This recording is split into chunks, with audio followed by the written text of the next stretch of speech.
Thomas Edison, Richard Branson, John F. Kennedy, Mozart, Michael Jordan, Will Smith. That sounds like a list of highly successful titans in a variety of vocations. Why is it that we rarely hear that they have or had ADHD? And you know what we hear even less about? Serena Williams, Emma Watson, Mel Robbins, Whoopi Goldberg, Agatha Christie, Erin Brockovich, Cher. Yeah, the successful women navigating ADHD. And that's exactly why I started this podcast, ADHD for Smartass Women. I'm your host, Tracy Otsuka. I'm a lawyer, not a doctor, a lifelong student, now a coach. I'm also the creator of Your ADHD Brain is A-OK, a system that helps people like you figure out what they should do with their life. And we're here today to talk ADHD, your strengths, your symptoms, your workarounds, and how you proudly stand out instead of trying to fit in. I credit my ADHD for some of my greatest gifts. And you know what? I spy a happier life for you too. So without further ado, a shiny new episode is starting now. Hello, and welcome to episode number 148 of the ADHD for Smartass Women podcast. I am your host, Tracy Otsuka. Thank you so much for joining me here. Of course, you may subscribe to this podcast and our newsletter over at tracyotsuka.com/podcast. So I am going to start today with a little poem. So a wonderful woman named Sherry sent me an email, and this is what she said, or the gist of what she said. Hello, Tracy. Recently, I discovered your website, podcasts, and Facebook page and participated in your training and Q&As last week. Game changers. My story, it's similar to other women's. I'm nearly 53, never diagnosed, but 99.9% sure I have ADHD. 9 out of the 9 symptoms since childhood. My oldest son was diagnosed through the VA after serving in the Army for 5 years, but I should have had him tested as a child. Someone in the Facebook group asked about nicknames that women have given their ADHD brains. Years ago, I began calling my loopiness living in the land of woo-hoo. My creative yet very neurotypical brained husband wrote this poem when my chaos was at its peak. She had 3 kids. She had a full-time job, and she was the caregiver to her father with dementia. It was a gracious way for him to explain to friends and family why his wife couldn't get her crap together. I don't know if you would ever have occasion to use it, but here it is. So thank you, Jairus, for writing this very cute poem. I'm going to read it, and it's called Living in the Land of Woo-hoo. Living in the land of woo-hoo is a place I want to be, a place that stretches 24 hours in a span of 63, where one can sleep and wake at leisure and be at work by 9, and a magic car that swiftly moves through the reality of time. Living in the land of woo-hoo is a place I want to be, where I accomplish all my tasks and still go home by 3. Where green frogs taste like chocolate and take no time to do, and all the people at my work talk just as much as you. And in the land of woo-hoo, we never have to clean, for all our stuff is put away and dealt with magically. We never have to look for things and nothing will be lost. No matter where we put our keys, we'll find them like a boss. The clock instills no fear in us. The hours are not real. You tell us when to be there. We'll be there as we feel. So do not try to change us or tell us what to do, for this is how we live our lives in this land we call woo-hoo. by Jairus. I didn't ask if I could use the last name, so I'm just going to say Jairus. I love it because it's true, a lot of it, but it's also clever and funny. And we like that, right? A sense of humor, a lightness. It's not about shame. So thanks again for sharing that. So today I am going to talk about ADHD and sleep. And I've got to tell you that probably 2 years ago, I did all this research on ADHD and sleep because so many listeners had asked, please do something on ADHD and sleep. And I don't know what happened, but it was just so boring. Just listening to the term sleep hygiene makes me want to take a dagger to my eye. Not really, but sort of. And I couldn't find anything particularly exciting to talk about when it came to sleep and ADHD. It was just the same old stuff. And then on top of it, I don't know what I did with the research. I don't know what I did with my notes. They just up and disappeared. So I just kind of let it go. But Attitude Magazine, I think it was probably last fall, so maybe almost a year ago, I did an article for them on revenge bedtime procrastination. And they have since asked me to do a webinar on revenge bedtime procrastination with Dr. Christine Lee, the procrastination coach, because I mentioned in the article that she was the first person that I heard use the term. So I decided that I better get back into sleep and brush up. And so that's what I've been working on. And I've got to tell you, I was able to find a lot of new information, and I'm actually so excited to deliver this to you because it's not the typical, I'll go into, the sleep hygiene, yawn, but there's some other things that are new that are just so fascinating to me, and I have had a ball learning about them. So I'm super excited to share them. So let's dive in. Okay, so it is no surprise, right, that people with ADHD struggle with ADHD not only during the day, but guess what? They also struggle during the night. And although the DSM, the Diagnostic Statistical Manual of Mental Disorders, you know how much I love that name. But anyway, the DSM did mention restless sleep as part of the diagnostic criteria for ADHD back in the 1980s. But today there's no mention of it at all. And this is, I understand, because the DSM states that symptoms need to be present by the age of 7. And guess what? Sleep problems typically start really creeping up around the age of 12. By age 30, 70% of ADHD adults report that it takes an hour or more for them to fall asleep. And for a lot of us, especially women who often struggle with sleep, what we've discovered is it gets worse as we age, right? So once we approach perimenopause and menopause, we get a double whammy. So women who don't have ADHD start to struggle with sleep. So you can imagine what happens to those of us who have always struggled with sleep. So what happens is someone shows up at their doctor's office. They're already diagnosed with ADHD. And rather than think, well, maybe the ADHD is also causing this person's sleep problems, the party line is that if you're taking stimulant medication, then that must be what's causing your sleep problems. And this often doesn't make sense because it's likely that the sleep problems were there all along. So that means that sleep problems often, they're not really even linked to ADHD, right? In fact, there's no scientific literature that I know of that lists ADHD as an actual cause of sleep problems.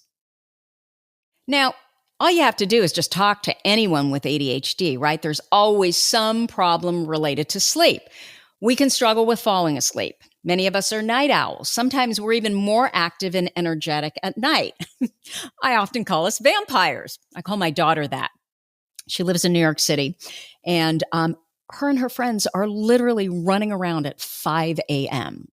I'm not that much of a vampire, that's for sure. So anyway, we try and go to sleep and we can't shut off the thinking, right? Our minds do that racing thing. And if we're prone to worry and rumination and or catastrophizing, that's exactly when our minds click on, right? So we've got this hyperactivity of the mind. We can also struggle with staying asleep. So once we're in bed, we're actually able to fall asleep, but then we can't stay asleep. We tend to be restless sleepers, light sleepers. We're tossing and turning.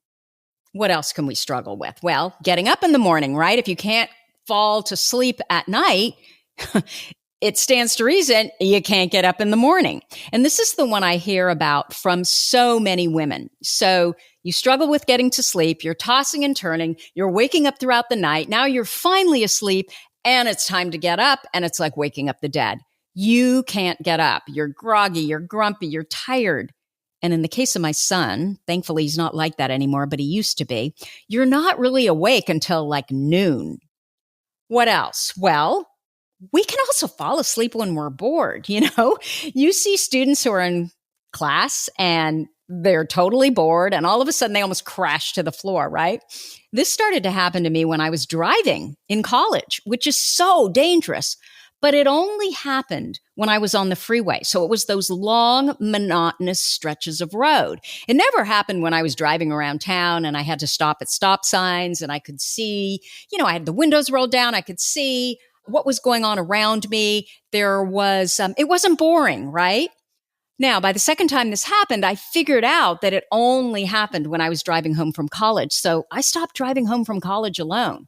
I would go with a friend, either in their car or mine. I couldn't be alone driving that distance.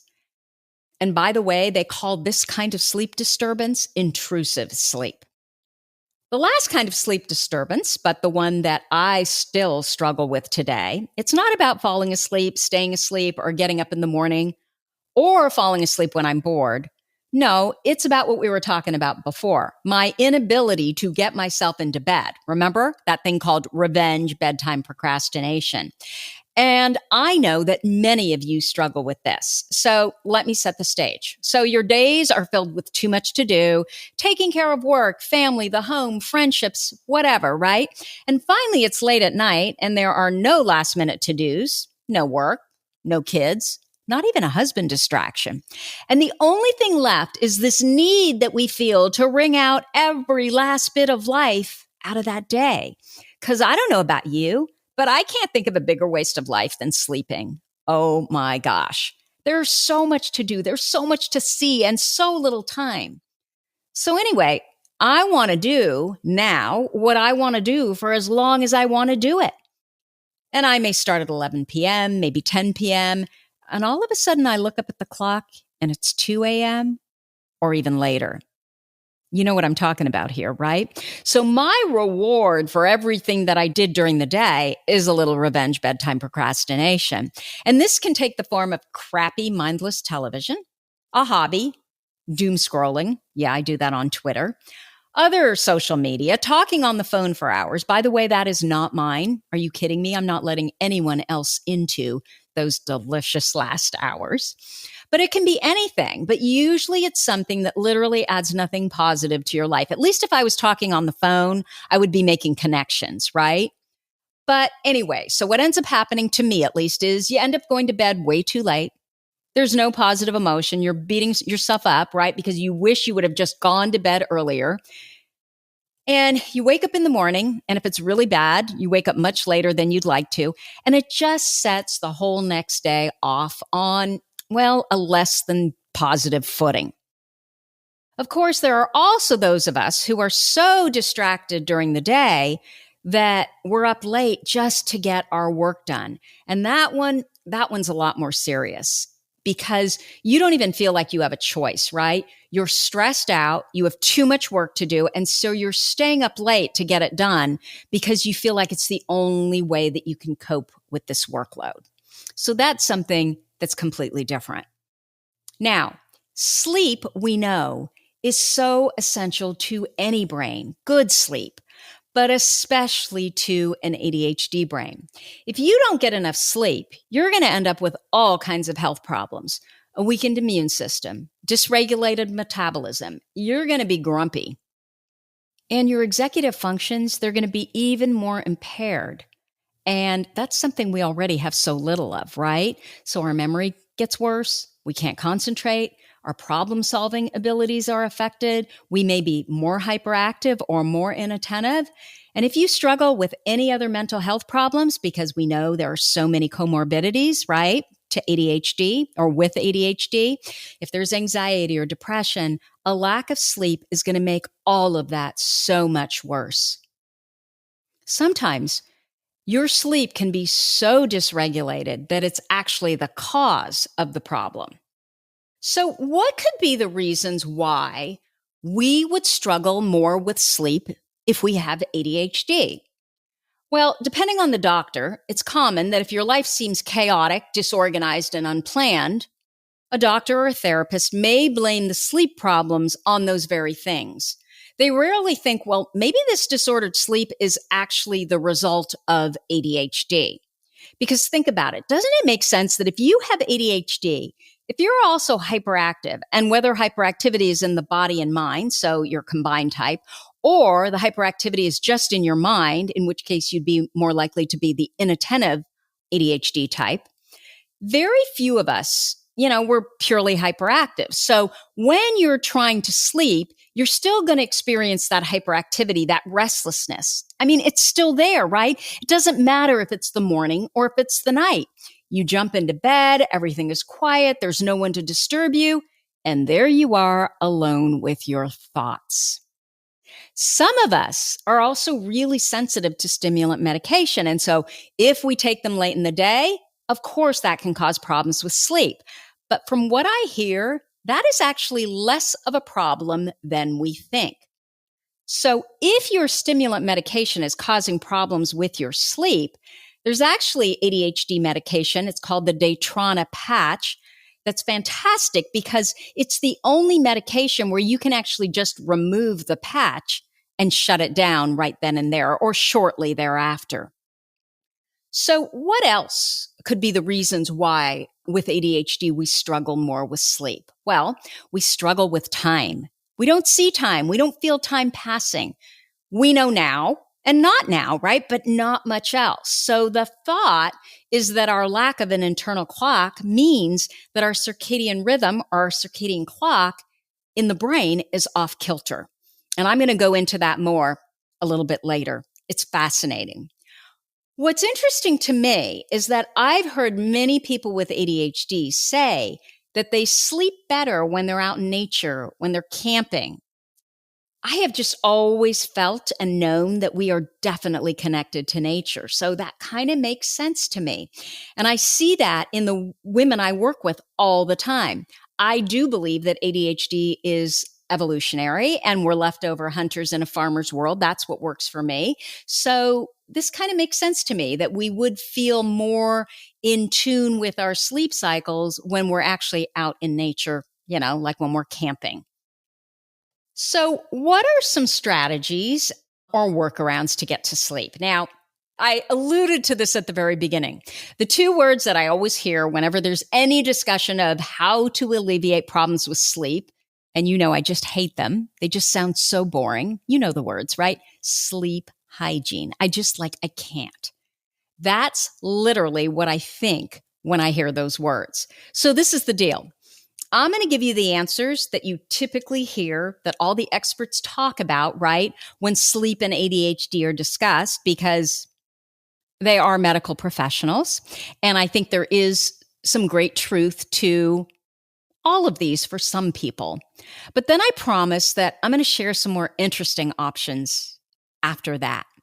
So the first thing that I want to say is you are the expert on you. So try these things out and see what, if any of them work for you. I should also take, the time to say that, of course, I'm not a medical doctor. Whatever you're going to do, you need to check it out with your medical professionals first and just make sure that you've got their buy-off, or at least you've discussed it with them and then you've decided what's best for you. Okay?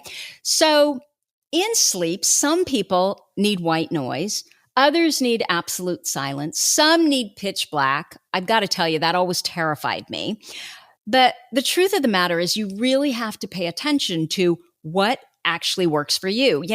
Get everybody to tell you what the options are. Get the medical professionals to talk to you about this, and then decide what you're going to try and see what works for you and what doesn't work for you. So that pitch black one, as I said, it always terrified me. When I was a kid, we used to sleep over at our friend's house. And they had those blackout shades in their bedrooms. And I hate nighttime anyway, but I remember feeling so helpless in that bedroom because I couldn't even see my hand in front of my face. And I was a big chicken anyway. And I kept thinking, if someone's in this bedroom, I am not going to know until literally their hand is at my throat. So since then, and my whole entire life, I have never even had window coverings on my bedroom windows. Granted, we live in the country. Our nearest neighbor is 5 acres away, but I wouldn't even know what time it was if everything was pitch black. I don't think I'd ever get up. The sun is actually what wakes me up. And I discovered there is good reason for the way that I feel. So let's talk about sleep hygiene and what the general rules are. Okay. So sleep hygiene rule number 1. You need a bedtime routine that you follow every day. It shouldn't change much depending on if it's a weekday or a weekend, meaning you should go to bed at relatively the same time every day and wake up at the same time in the morning. And I can see your face because we hate routines, don't we? It's all about don't tread on my freedom, right? True. But few things will make such a difference in reducing ADHD symptoms than getting good sleep. I know it's boring, but you need to try it. And I'm going to talk more about the routine and why the routine might be important to us. So if I can get you to buy off on the reasons why, maybe I can get you to try it. So hang on with me because I have some fascinating things to say about sleep and schedules. Okay, sleep hygiene rule number 2, no naps during the day. Okay, I am not a napper. I think I've probably taken 2 naps my entire life, probably when I was sick. If I took a nap, I would never get up. Regardless, I know there are people who swear by naps, but if you're struggling with sleep, this would be the first place to start testing. I hate to tell you this, but research considers naps evidence of unhealthy sleep. Okay? So that's one of the first things I would do. Try to do away with the nap and then see if you can go to bed earlier so that you can get up earlier. Okay. Sleep hygiene rule number 3. The bed is for sleep and sex, nothing else. No watching TV, no doom scrolling on your cell phone, no social media, no working in bed, eating in bed. I mean, what the hell with these Mother's Day breakfasts? I don't get it. I don't do any stuff in bed. And I can't eat in bed, but I remember when my kids were little, they just, they wanted to bring me breakfast in bed for Mother's Day. I think I did it once. And the whole time I was like, this is so gross. Get me out of this bed. Anyway, sleep hygiene rule number 4. No caffeine at night. Basically, no caffeine after 4 o'clock. It causes more alertness. It causes your brain to race more. It's also a diuretic, right? The last thing you want to do is get to sleep and then have to get up because you have to go to the bathroom. So for me, it's not just coffee. Well, I can't do caffeine. So if I'm going to be drinking coffee, it's decaf, but I don't even do that after dinner. I totally cut myself off from any liquids after dinner because I know if I don't, I am literally going to be getting up at least once during the night and sometimes twice. I truly have a peanut bladder. Okay, sleep hygiene rule number 5. No technology for at least an hour before bed. The light from cell phones, laptops, computers throws off your sleep cycle. And I'm going to tell you more about that in a bit. Fascinating research. Sleep hygiene rule number 6. Remember when I was talking about how much I hated those blackout shades when I was a kid? Well, that kind of leads us to sleep hygiene rule number 6. You need to sleep in a dark room. I know there are people that swear by sleep masks, and they are recommended. I'm always afraid I'm going to be murdered, and I'm not going to know about it until it's too late. But curtains are probably good, and as little light from clocks and any kind of tech as possible. I will tell you, I don't really follow that rule. My room is dark, but the light from the moon shines in, which I understand that's okay light. But I bet you someone who was an expert in sleep, they would say the room is not dark enough. But maybe it's anxiety. I don't know what it is. I just can't sleep with it darker than the way it is. And as I said, we don't have any curtains on the windows. So the moon comes in. And we do have across the room an alarm clock that absolutely provides some light. I used to have, so we have a deck that runs all the way through the back of the property. And again, I'm always, I'm always worried about someone that's going to come murder me. So I used to have lights on in the back of the house, and I've since turned those off. So it's basically just the light of the moon. And I do think that I sleep much better.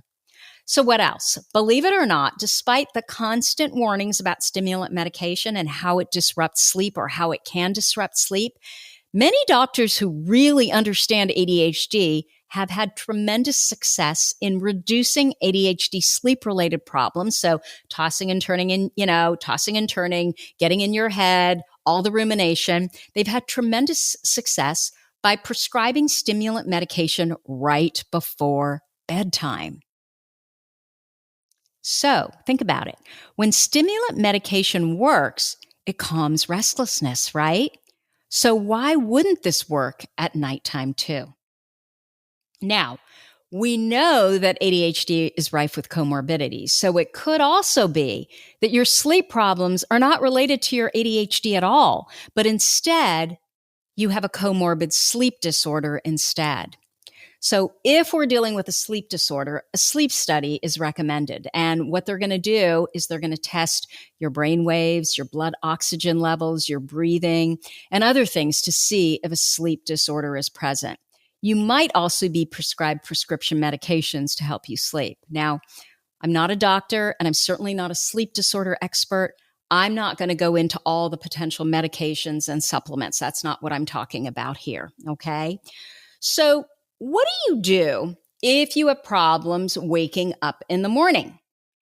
Well, it's all about the plan, right? Many of my women talk about the fact that they've had great success putting their medication and a glass of water on their nightstand. So what they do is they wake up an hour early, they take their medication, they go back to sleep, and then when they wake up, of course, they feel a lot more awake because their medication has kicked in. The other thing that I do is I don't use snooze alarms. So I put my alarm clock away from the bed. So I have to literally get out of my bed and walk across the room to turn it off. Now, I have to tell you, since I started getting up out of bed and going right to my gym, getting on my Peloton, I don't have trouble getting up. I can't even remember the last time that I had trouble getting up. A couple days ago, I had trouble feeling alert, but I was able to get up just fine. And there's a reason for that. I'm going to tell you about that too. So I want to share with you now some strategies based in science that I haven't heard about before. But when I learned about them, it made me really excited about sleep. So there is this new podcast that I've been listening to called Huberman Labs. And it is, the host is a gentleman named Dr. Andrew Huberman. He's a professor at Stanford Medical School, and I think he's a professor in neurobiology and ophthalmology. And these podcasts of his, they're like 2 hours plus long. And I got to tell you, normally I could never do a 2-hour plus podcast, but he is so interesting and so high level, but also so approachable and so understandable that I am just, this is my podcast of 2021. I can't rave enough about it. So he had 2 podcasts. I think he has more than 2 on sleep, but the ones that I have listened to were on sleep. And I want to share with you what he taught me, what I learned. So what we do when we're awake, this is key, is connected to how quickly we fall asleep. So whether or not we can stay asleep and how we feel when we wake up the next morning. Now, I was talking about the circadian rhythm in the body and brain earlier. So we all have this clock that exists in our brain and in every animal's brain as well, I believe, that determines when we're going to feel sleepy and when we're going to feel awake. And this is key. This was fascinating to me. Guess what governs that circadian clock? Sunlight. So most of us wake up sometime around when the sun rises, within an hour or so from when the sun rises. So how does this happen? Well, our system generates a hormone called cortisol. We've all heard about cortisol, right? It's released from your adrenal glands. And when we're talking about cortisol, at least when I've been talking about cortisol, we're typically talking about the hormone that's released when we're stressed, right? But this is the thing. Cortisol, like everything, there's two sides to everything, right? Can also be good. So if you didn't have cortisol coursing through your body, you wouldn't get up in the morning. So along with the cortisol, there's also a pulse of adrenaline and a pulse of epinephrine. And this is what alerts your whole body to get up. However, it's really important that this happens early in the day because when this cellular timer is set off in your body, dictates when melatonin will be released. Now, I know you've heard of melatonin, right? Melatonin is what makes you sleepy, and it's triggered to go off about 12 to 14 hours after you get that pulse of cortisol, adrenaline, and epinephrine. So the wakefulness signal triggers when the sleepiness signal is going to go off. So you wake up, you open your eyes, and light comes into your eyes. So it's that electrical signal is sent to this central clock in your body. So if we're in a dark room, there isn't enough light to trigger that cortisol, right? And so what ends up happening is you screw up the cortisol melatonin rhythm. So I was right about all those blackout shades, right? I like to wake up to the sunlight. Now, the thing is, we need a particular type of light that comes from sunlight when it's low in the sky. So what do we need? We need early morning sunlight, like around sunrise or shortly thereafter. And you need this sunlight in your eyes as close to waking as possible. Now, other light works too, but not nearly as well as early morning sunlight. Now, I'm not talking about harsh light that's, hurting your eyes. This is not about seeing the sun. This is about setting your clock through sunlight. So you don't need to see the sunlight. In fact, people without vision, people who are blind, they still maintain the neurons that set the central clock. So even though they have no vision, if they go out into the sunlight, they are going to set their circadian clock.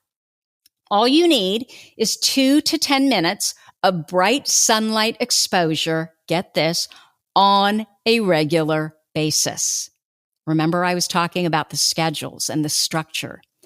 And it doesn't have to be right when you get up, but it has to be as early as possible.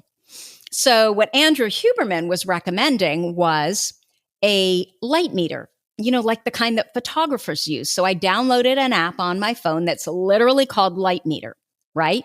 Because what I wanted to do is I wanted to check the lux, which is a measure of photon energy or light.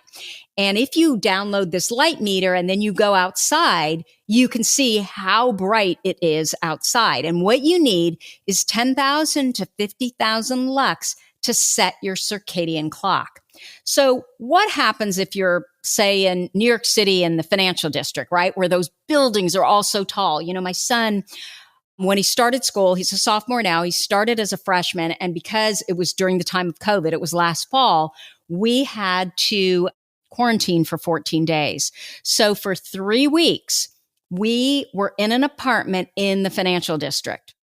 It was the nicest apartment I could get for the best deal. And so I went ahead and did that. And I've got to tell you, by the second week, I was totally depressed because there's no sunlight. It's just dark all the time because the buildings are so tall. So what happens if you're in New York City, in the financial district, and you can't see any sunlight, or you're in parts of Norway or Alaska that have so little sunlight? Well, it still works, but you're just going to have to go outside for longer, sometimes much longer. Now, some of you may be thinking, well, what if I get ready for work and then I jump into the car and light is streaming through the windshield, or I sit at my desk and light is coming through the window there? I mean, that's good. It's better than nothing, but apparently it's 50% less effective to have light come through a window. And the way you can test this is you can go take your light meter app, right? And you can go outside to check what the lux reading is. And then you can go inside and test the lux with artificial light or the light that's coming through the windows inside, right? And you're going to see that you get light in both those instances, but you may not be getting enough light to set these cortisol, melatonin rhythms and set your circadian clock. Now, once the sun is way overhead, it's too late to time the cortisol pulse. You remember that pulse that you need to set your clock. And if you get a late cortisol pulse, like it's 6 o'clock or 7 o'clock, and let's say it's still sunny, we're in daylight savings, and you go outside, what they say is that this may be the cause or effect of depression and anxiety disorders. So if you have no sunlight, then of course you can use artificial light. I understand that it should be light that comes directly over you, that simulates sunlight, or that has a lot of blue light. Blue light on the retina is great during the early part of the day. Now, I don't know about you, but I use readers, and I just bought all new readers from this fabulous company. But I bought the readers, and I think maybe they just all come with it, that block blue light, because I heard that blue light is dangerous to your eyes. So, of course, now all my reading glasses block blue light. I was worried about being on the computer all the time and, all that blue light. But now science is showing that that's not good. Now, it may be great to wear those readers in the evening when you want to block blue light. We'll go into that in a second, but not in the morning. So what about sunglasses? I have to tell you, I'm constantly telling my son to put on his damn sunglasses because he's going to ruin his eyes. He never listens to me. He hates wearing sunglasses. And guess what? I am only partially right. He should not wear sunglasses in the morning hours. Just like windshields and windows, sunglasses slow this process. So it's going to take much, much longer. Now, I understand prescription glasses don't, because they are actually helping you see better. But if you're in prescription sunglasses and you're in a car or you're inside and in the window is streaming light, you're still not going to get as much light as if you went outside. In all cases that we've been talking about, if you look at light and it hurts your eyes, that's too much light. So stop it, right? You're going to burn your retina. And some people have degenerative retinal disorders where all bright light is harmful to them. Of course, we're not talking about those instances. In those cases, I guess you would have to get artificial lights. So what else keeps that clock anchored? Well, it makes perfect sense. Seeing the sunset. So if you're viewing sunlight toward the end of the day, the neurons in your eyes are also signaling to your clock that, hey, guess what? It is now the end of the day. The other part of this circadian clock equation is bright light in the evening is going to screw up your circadian clock. So if you see bright lights at night, it's going to make you want to go to bed later and wake up later. Seeing the sunset, however, can protect against the negative effects of light later in the day. It makes me think about, how, all those, we're all regulated by the sun and the moon and the stars. And, I used to think, oh my God, just a bunch of hippy dippy woo woo. Well, I don't know. The more I'm reading about this, I'm like, we are animals and creatures that really should live more by nature, right? I mean, it really makes sense to me. Now, and this makes sense to me too, not having bright light in the evening, guess what? It doesn't include candles and it doesn't include a fire. Those two things don't seem to influence our circadian clocks. What we're talking about are bright artificial light late at night. So what else can affect the timing of the clock? Isn't this fascinating, by the way? I was just blown away by this. Timing of food intake, timing of exercise, and of course, ingesting drugs and chemicals, both prescription and recreational. And again, I'm not going to talk about those. Light, however, is the main way to affect your circadian clock. So it's better than, what you're eating and when you're eating. It's better than how you're exercising and what you're exercising, and certainly better than ingesting drugs and chemicals. Now, I need to say something about exercise because you all know that I literally roll out of bed. I walk into my little itty bitty gym that I built and I get right onto my Peloton without fail every single weekday morning. Getting up, and this is probably why I can do it so easily, getting up and exercising will also affect your circadian clock. Light is still way more effective, but exercise will, after a couple of days, make you get up earlier in the morning. So if you're exercising first thing in the morning, after a couple of days, you're going to naturally start to wake up earlier in the day, and it gets easier and easier. It's called an anticipatory circuit, where you'll want to wake up at that same time every day. So your body will start to look forward to it, and it will start adjusting because of my favorite thing, right? My favorite word, neuroplasticity. We're training our brain. And the same thing with waking up to sunlight. There's plasticity in these circuits, which makes it easier to do these things the more we do them. And I can tell you that is 100% true. It is not hard at all for me to get up in the morning. Super easy because, and I never have to talk myself into working out anymore. It's a given. It's what I do. I get up and I go. And my husband will regularly say, I have no idea how you get up first thing in the morning and you just go work out. I used to work out in the evening.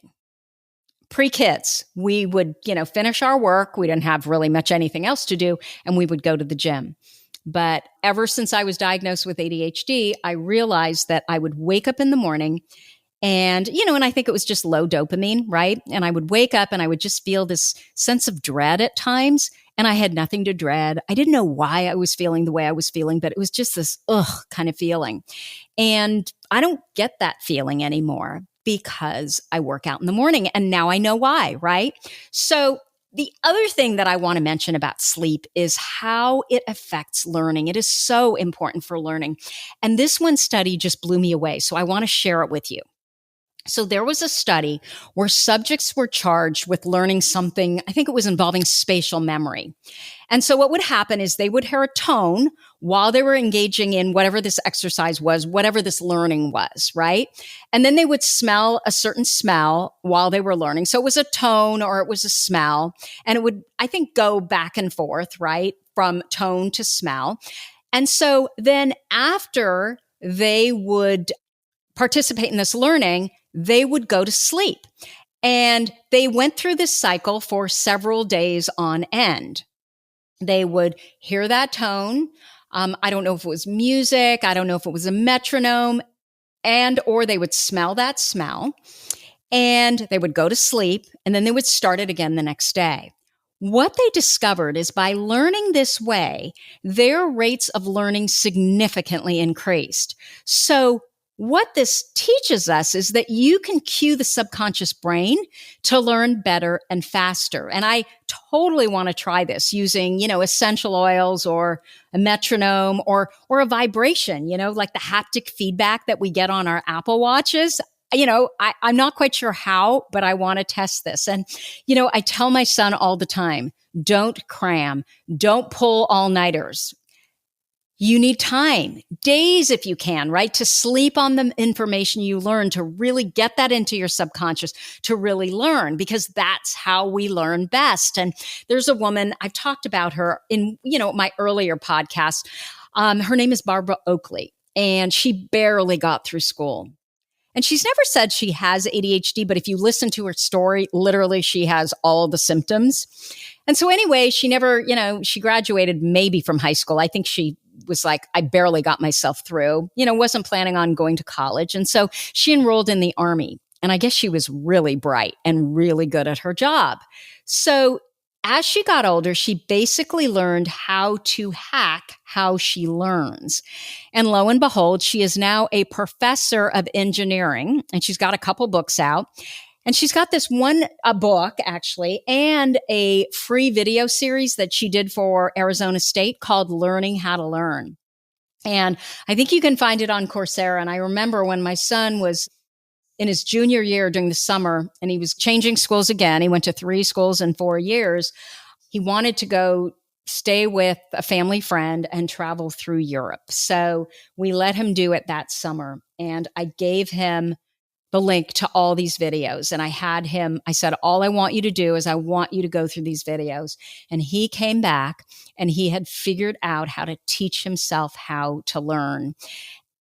I mean, part of it is, the prefrontal cortex, and age really plays a role in how developed our prefrontal cortex is. And, Marcus was then just diagnosed with dyslexia. And he's always said, yes, I have ADHD, but I don't have the executive function challenge. At least he doesn't have them anymore that a lot of kids and adults with ADHD have. I know I have much more executive function challenges than my son has. And so, once he discovered he had dyslexia, then, he kind of started, it's only been 2 months, but he's starting to figure out other ways to learn. But I really do believe that Learning How to Learn, that video series, and as I said, there's a book. I read the book. He went through the video series. I went through some of the video series, but I really think it played a big role. He was able to teach himself how he best learns. So as I said, I think you can find the video series on Coursera, and I will have links in the show notes. Regardless of what I'm saying, you need to try these strategies for yourself because, again, right, you are the best expert on you. So anyway, I was doing a lot of research for this sleep podcast, right? And I don't typically struggle with sleep. Revenge bedtime procrastination is a big struggle of mine. But the other ones, I'm lucky that I've had little bouts, but I've never really, really struggled with those. But I've got to tell you, a couple of days ago, I don't know what happened, but I woke up and I just felt kind of blah, right? And normally when this happens, I work out and I just feel so much better. And on that particular day, it didn't seem to matter because usually 5 minutes into working out, 70% of your heart rate for 20 minutes is usually what does it for most people to get that dopamine to fire. And it is supposed to be, so exercise is supposed to be as useful and as it works as well as a course of stimulant medication. And for whatever reason, I just was really tired and I felt really weak. And I just didn't feel that much better after I finished, my Peloton ride. So I thought, I was listening to these podcasts and I was doing this research. And so I thought, you know what? I'm going to test this light thing. So instead of just jumping into the shower, which is what I normally do, I got my dog and I decided that I was going to do 1 lap around our property. So we live in the country on 6.5 acres. And during COVID, I know I've mentioned this before, we didn't have anything to do. So my husband got on his tractor and he cut a track around the perimeter of the property that we tested it, or not timed it, but we measured it. And it's about a half a mile. So it takes me usually about, 8 to 10 minutes to walk it, depending on what pace I'm going at. I don't walk very fast. So this particular time, I didn't put on sunglasses, which is what I would normally do. And I just walked that half a mile. And I have to tell you, by the time I got to my doorstep, I totally felt like my normal self. So I've been doing this a little backward, right? I work out first, and then I do this 10-minute walk. And I've only done it for a couple days, but it has really made a big difference. And I think that what has been going on for me is as we are getting closer to daylight savings ending, and I have to tell you, I know nothing about time. I have no sense of time. I never know. The only thing that I somehow remember is fall, you fall backwards, and spring, you jump forward. But I still don't quite know what that means. I just know that we lose an hour. So I know that what's been happening is I wake up and it's pitch black when I get up. And so I'm wondering if that, just knowing what I know now about darkness and my circadian clock, I wonder if that's why I have been struggling a little bit more to get up. And I just felt so crappy on that day a couple days ago. So when you think about it, when we're talking about how to set the circadian clock and what we should test and try, when you think about it, what do most people do, right? We don't wake up and spend 2 to 10 minutes in the early morning sun. We don't then work out. We don't do these things to activate our circadian clock. No, what we do is we wake up. We usually look at our phone. We turn on the TV. Maybe we're watching the morning news. We may get ready for the day. And then we put on our sunglasses, head out to the car. We get in the car, sometimes a few hours later, right? And we're looking through a windshield. We get to work and then we sit in front of the computer with our blue light blocking glasses on. So we're doing nothing to activate our circadian clock.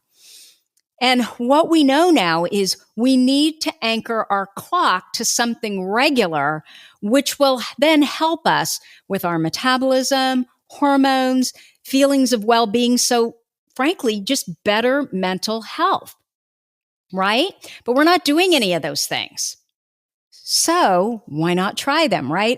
One more thing I wanted to say. So one final strategy. I'm not going to let you go. You've heard this strategy from me so many times, and I'm going to keep going until you finally try it. Of course, we cannot go without talking about the pause, right? We're not good at that. We tend to be impulsive. We're like those kids in that study, where everyone got a marshmallow and then the tester tried to convince those kids to wait 5 minutes. And if they waited 5 minutes, then they'd get 2 marshmallows, right? So they wouldn't eat the marshmallow right away. They would hold on to the marshmallow. I don't know if it was 5 minutes or 15 minutes. And then if they did that, they would get 2 marshmallows. Well, we know that all the kids that plopped that 1 marshmallow into their mouths were the ADHD kids, right? For us, it's now and not now. However, if we can pause long enough to remember our intention, right? I want to wake up early. I want to feel well rested in the morning, and I want to feel ready to take on the day. I want to feel good, and then connect that intention to, well, in order to do that, I have to go to bed earlier. And then I need to create a plan around how I'm going to get myself into bed earlier, right? We have to think about what happens when we start sitting in front of the television to watch, Love Island. What happens when we start scrolling Twitter at 11 o'clock at night? Well, ask yourself, what's happened in the past? Nothing good, right? Nothing good happens after 11 o'clock at night. So we have to recognize that the only reason we're doing what we're doing, doom scrolling on Twitter or watching Love Island, is to avert boredom. But it's useless time spent. So maybe it's better that we just shut all this down and head for the bedroom. And then when we actually do that, when we, get ourselves to head to the bedroom, because we're connecting to our intention, right? And we now have a plan and we're in bed, we have to really pay attention to how we feel. We need to connect all this, because I bet you're feeling really proud of yourself. You're in bed and it's before midnight. That feeling of pride is positive emotion. That's a little squirt of dopamine. Hey, Tracy, good job. You're in bed, which means you're going to have a great morning tomorrow, which is going to turn into a great day. So we have to celebrate that, right? The fact that we got ourselves into bed, we have to feel that pride. And then in the morning, when you wake up, you've got to pause. Don't just jump out of bed. Check in with how you feel and feel that pride in yourself that, oh my gosh, I went to bed early for me. And look, it's early and I feel great and I'm so proud of myself. And we need to celebrate that feeling again.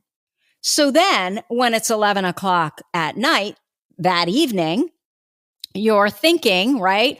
I could turn on Love Island or I could doom scroll Twitter.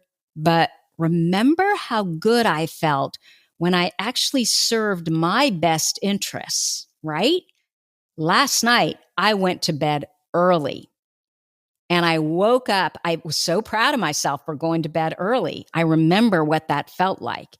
And then I woke up in the morning and I felt good and I woke up early.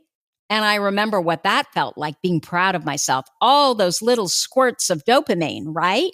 And so I want to feel that again. So I am going to go to bed now instead of turning on Love Island, right? Because I'm bored, or getting on Twitter because I'm bored. I want you to start teaching yourself how to crave that good kind of dopamine and then how to give it to yourself. Does that make sense? One more thing that I want to say before I let you go. So when I first developed cartography, I had a student she was a young woman, and I think she may have gone to NYU. And she was an actress and a singer. And since graduating, she had tried all these different jobs. And she was terrible at most of them. And the ones she wasn't terrible at, she really disliked. And she was constantly beating herself up about the fact that she didn't like getting up at the crack of dawn. Hell, she didn't even want to get up until midday most days. And her jobs were typically, you had to be in the office at 9. They were 9 to 5. And then she would go home at 5. So she had been working these jobs as administrative, assistants for banks and for corporations. And she had no passion for any of them. And she hated getting up that early. But she somehow felt, because she was basically fed this line, right, that these were the kinds of jobs that would make her successful. They were respectable. And as a young adult, these were the kinds of jobs that she should take. And I remember saying to her, because even then I believe that we are all our own best experts. I remember saying to her, why are you beating yourself up about this? Who told you that if you're not up at the crack of dawn, that you're somehow lazy?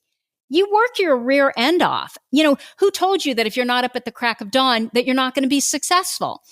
What if you worked a job that you actually had passion for, that worked with your circadian clock? And I remember she cried because she loved being up at night. That was when she felt most successful, right? That's when she actually paid attention to the fact that she felt really good.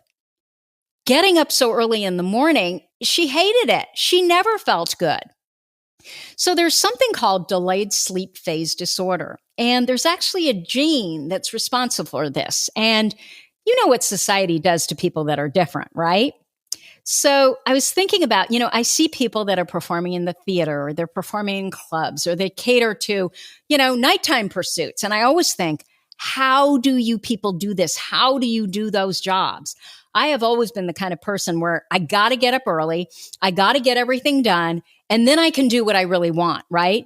But I couldn't do what I really want first and then go to work really late. That would kill me. That is just not how what I know now, circadian clock works. But there are people who are at their best in the evening. And I'm sorry, we clearly need those people. So if you're a night owl and you feel great on that schedule, why not embrace it instead of beating yourself up about it? Oh my gosh. I mean, most of us could not do that. Now, if that's not you and you feel like craps because you're staying up too late and you're getting up too late, it's worth trying getting enough sunlight early in the day for a couple of weeks to see. Maybe that actually might reset your circadian clock. Okay, so that is what I have for you for today.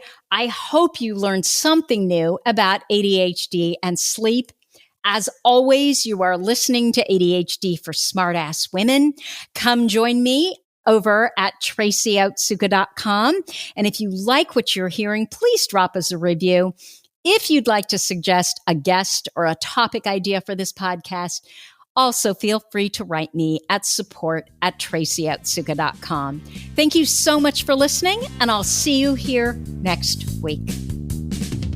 You've been listening to the ADHD for Smartass Women podcast. I'm your host, Tracy Otsuka, and we're available on iTunes, Stitcher, Spotify, and Google Podcasts. Not coincidentally, ADHD for Smartass Women, it's also the name of our free Facebook group. We're a totally smartass community of successful, ambitious women who share our ADHD wins, questions, and workarounds. Join us at tracyotsuka.com, where you can also find more information on our Your ADHD Brain is A-OK system. I spy a happier life for us. And I'll see you again next week.